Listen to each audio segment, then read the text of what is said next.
শৈশৱ বানে ধোৱা শিৱসাগৰৰ এই জীয়া কাহিনীবোৰ যেন শেষেই নহ'ব, এটাৰ পিছত এটাকৈ সেই কৰুণ কাহিনীবোৰ এতিয়া পোহৰলৈ আহিছে। আৰু বানৰ সময়ত কিদৰে একাংশ লোকে নিজৰ জীৱন ৰক্ষাৰ বাবে চেষ্টা কৰিছিল আৰু কিদৰে সেই দিনকেইটা জীয়াই আছিল, সেই দৃশ্যসমূহ আমি এই মুহূৰ্তত দেখুৱাম। মই আহি এনে এটা পৰিয়ালত আহি উপস্থিত হৈছোঁ যে 19 জুলাইৰ সেই বিভীষিকাৰ দিনকেইটাত এই পৰিয়ালটোৰ দুগৰাকী সদস্য কিদৰে আছিল, কি পৰিস্থিতিত আছিল, সেই কাহিনীসমূহ আমি দৰ্শকক জনোৱাৰ পূৰ্বে আমি খালি পৰিৱেশটো এই মুহূৰ্তত দেখুৱাই ল'ম যে এই বাসগৃহটো হ'ল দীনেশ দত্ত নামৰ এই বৰ্ষীয়ান ব্যক্তিগৰাকীৰ বাসগৃহ। আৰু যেতিয়া এই বলিয়া বান আহিছিল, এই ঘৰটোৰ প্ৰায় আধা অংশলৈকে ইয়াত পানী উঠিছিল। আৰু ইয়াৰ পিছত মই সতীৰ্থক কেমেৰাটো ঘূৰাবলৈ অনুৰোধ জনাম আৰু দুয়োগৰাকী ব্যক্তিকে দেখুৱাবলৈ মই অনুৰোধ কৰিম। এয়া হ'ল দীনেশ দত্ত আৰু তেখেতৰ মাতৃ, এয়া কাষত তেখেতৰ মাতৃ আছে, বয়স হ'ল 105 বছৰ। কল্পনা কৰিব নোৱাৰা এক কাহিনী যে সেই বানৰ দিনকেইটাত, বানৰ যেতিয়া তাণ্ডৱ চলিছিল, চৌদিশে হাহাকাৰময় পৰিৱেশৰ সৃষ্টি হৈছিল, সেই সময়ত এই পৰিয়ালটোৰ এই দুয়োজন বৰ্ষীয়ান লোক কিদৰে সেই পৰিস্থিতিৰ সৈতে যুঁজ কৰিছিল, কাহিনীবোৰ আমি তেওঁলোকৰ মুখৰ পৰাই শুনিম। পৰিয়ালত কেও কিছু নাই। এই বয়সত এতিয়া তেওঁলোকে এনে এক পৰিস্থিতিৰ সন্মুখীন হ'ব লগা হৈছে। জীৱনৰ প্ৰত্যাহ্বানবোৰ আছিলেই, আৰু ইয়াৰ পিছত বানে যি প্ৰত্যাহ্বান আনিলে আৰু সেই প্ৰত্যাহ্বানক নেওচি আগুৱাই যোৱাটো এতিয়া এইসকল লোকৰ কাৰণে এক প্ৰকাৰ দূৰো হৈ পৰিছে। মই দীনেশ দত্তৰ কাষলৈ আহিছোঁ। প্ৰথমে সুধিম, বানৰ দিনকেইটা আপুনি কেনেকৈ আছে? মই এখন বিচনাৰ ওপৰত ইটা দি আছিলোঁ আৰু বোৱাৰীজনীয়ে মেটেকা ঘাটৰ পৰা ভাত আনি দিয়েহি, দুয়ো খাওঁ। আৰু সেই দিনৰ ভাত আকৌ মই গধূলিও খাওঁ, ভাত সিজাবলৈ উপায় নাই গেছৰ। তাৰপৰা ৰাতিপুৱা গা পা ধুই তেওঁকো দিওঁ, মই খাওঁ। খাই বিচনাতে উঠি থাকোঁ পানীৰ ওপৰত। তাৰপৰা মোৰ ডাঙৰ ল'ৰাটো নাই, মৃত্যু হ'ল। পানীত পৰি ঢুকালে। এই পানীৰ কাৰণে মই খুব দুখ লাগে ল'ৰাটোৰ কাৰণে। আৰু ল'ৰাটো আজি পানী হোৱাৰ 4 দিনৰ পিছত সেইখিনিতে সি খাৰা হৈ আছে বৰ ধুনীয়াকৈ। মই বহুত দেৰি লক্ষ্য কৰিলোঁ খিৰিকীয়েদি, কি বস্তু এইটো। তাৰপৰা মই সেইফালে দৰজা নুখুলি এইফালে দৰজাখন খুলি হাতত 3 বেটেৰীয়া টৰ্চটো আৰু ৰাছী এডাল লৈ। আপোনাৰ ঘৰত সম্পূৰ্ণ পানী আছিলে? পানী আছিলে। আৰু পানীৰ মাজতে আপোনালোকে সেইকেইদিন কটাই? সেইকেইদিন কটাই আছোঁ। গ'লোঁ। আপোনাৰ মাতৃ 105 বছৰ বয়স এতিয়া, গতিকে জীৱনৰ সকলোখিনি তেওঁ দিয়ে। আৰু এতিয়া এনেকুৱা এটা অৱস্থা, তেখেত লৰচৰ কৰিব নোৱাৰা এটা অৱস্থা। কেনেকৈ ৰাখিছিলে? মই বিচনাৰ ওপৰতে তুলি 24 ঘণ্টা তেওঁ কিনাৰতে বিচনী মাৰি, লাইন নাই, বিচনী মাৰি মাৰি মই হাতৰ বাউসী বিষুৱাই দিলোঁ। খোৱা বোৱা কেনেকৈ কৰিছিলে? খোৱা বোৱাত বোৱাৰীজনীয়ে মেটেকা ঘাটৰ পৰা ভাত আনি দিয়ে, এই কাঁহী দুখন আনো আৰু তেওঁকে মই খাওঁ। আপোনালোকৰ পৰিয়ালটো কেনেকৈ চলে? দুয়োজন কেনেকৈ চলে? ধন ক'ৰ পৰা? পইচা মানে সেই পইচাকেইটাই যি য'ত লাগে কম কমকৈ আনি বৃদ্ধ পেঞ্চন দুয়ো, আৰু বোৱাৰীজনীৰ ভাত 250 টকা। ঘৰখন চলে? চলে। কম কম বস্তু আনি আৰু যেনেকৈ পেট পোহ কৰি আছোঁ, পোহপাল।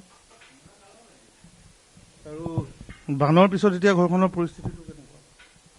বানৰ পৰিস্থিতি যেতিয়া ভিতৰ ফালে মোৰ বোকা হৈ আছিলে, মই ধুমুচ চুমুচ দি মোহাৰি মামৰি অলপ শুকুৱাইছোঁ।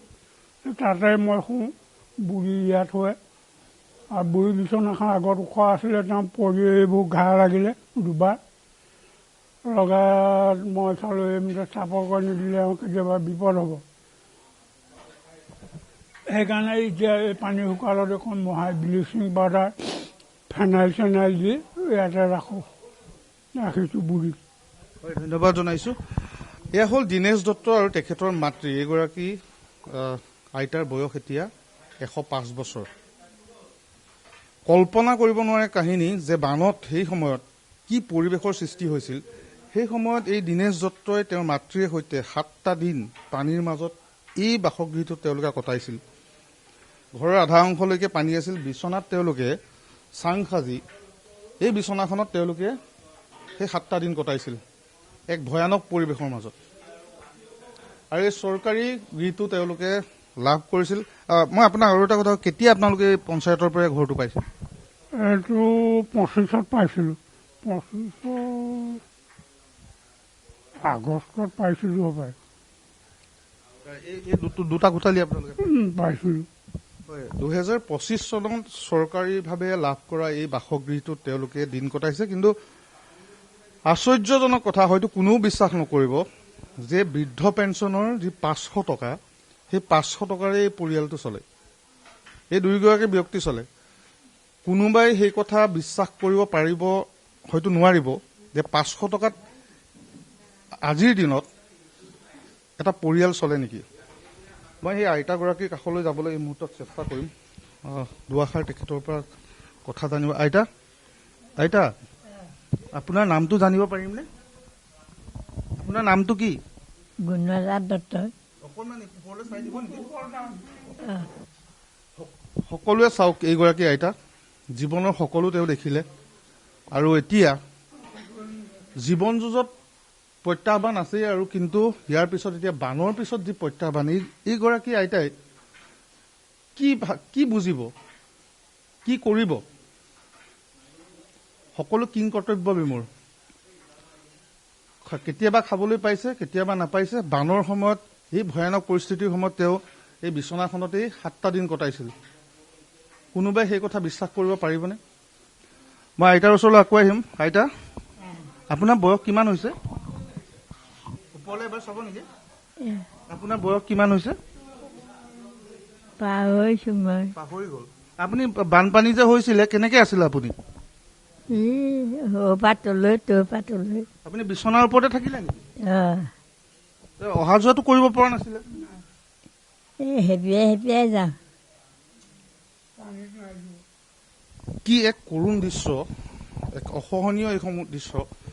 আৰু বানৰ পিছত এই দৃশ্যসমূহ আমি দেখুৱাই যোৱাৰ চেষ্টা কৰিছোঁ। কিন্তু মই যদিও বা এই মুহূৰ্তত এই প্ৰতিবেদন প্ৰস্তুত কৰিছোঁ, এই মুহূৰ্তত মোৰ কথা কোৱাৰ বা মোৰ এক প্ৰকাৰ মই ভাষাহীন হৈ গৈছোঁ। 105 বছৰ বয়সীয়া এগৰাকী আইতা, আৰু তেওঁৰ পুত্ৰৰো বয়স হৈছে। তেওঁৰ জ্যেষ্ঠ পুত্ৰ ইতিমধ্যে কৈছে মৃত্যু হৈছে পানীত পৰি। আকৌ তাৰ মাজতে এই পানীৰ জ্বালা, বানপানীৰ জ্বালাৰ মাজত তেওঁলোকে এখন বিচনাত কটালে। 500 টকাত পৰিয়ালটো চলে। কোনোবাই সেই কথা ভাবিব পাৰিবনে? এই সময়ত, এই আধুনিক যুগত 500 টকাত এটা পৰিয়াল চলে। যদিও বা তেওঁলোকে এককালীন সাহায্য লাভ কৰিলে, কিন্তু এয়াই জানো শেষ? এইবোৰে প্ৰকৃত বানাক্ৰান্ত।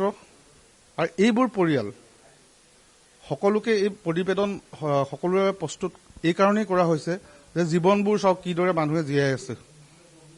কোনোৱে সুখৰ কথা ভাবিছে, কোনোৱে বিলাসী জীৱনৰ কথা ভাবিছে। তাৰ বিপৰীত ছবি এইবোৰ যে মানুহ এনেদৰেও জীয়াই থাকে।